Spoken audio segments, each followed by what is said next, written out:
আমার মরণ বাংলাদেশ। দুনিয়ার ইতিহাসে এমন পতন কেউ কোনোদিন দেখেছে কিনা আমি জানি না।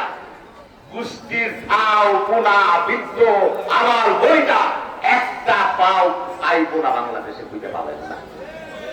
একটা ছাও পোনা সব পালাইলো। সংসদের 300 এমপি পলাইলো, মন্ত্রী পলাইলো, বাইতুল মোকাররম মসজিদের ইমাম পলাইলো, হাইকোর্টের বিচারপতি পলাইলো। কি আখেরি বলানিটা দিল বলেন? এখন পুতুল ফাটোর আওয়াজ দেন। আমরা তো বসে আছি, আসবেন প্রয়োজন, অনেক হিসাব বাকি আছে, আসতে হবে। আসবো আমরা। আপনি কবে আসবেন তার জন্য বসে নাই, বহু হিসাব বাকি আছে। দিনে দিনে বহু বাড়ি আছে যে না শোধিত হইবে ঋণ। এত সহজ না। 17 বছর লড়াই করেছি, বুক চিতিয়ে যুদ্ধ করেছি, জীবন বাঁচিয়ে মৃত্যু ভয় করি নাই।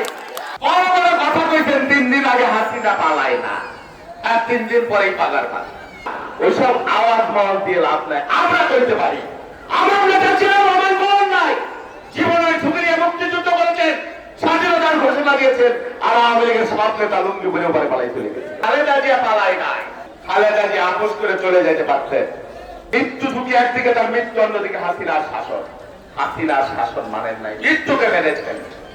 অতএব আওয়াজ কম করো, ডায়লগ কম মারো প্রিয়। ওই ডায়লগ মাইলগ দিয়ে হবে না। আমরা ওই পলানের দল করছি। জিয়াউর রহমান রাষ্ট্রপতি করেছিলেন, তারেক রহমান টার্গেট দিয়েছেন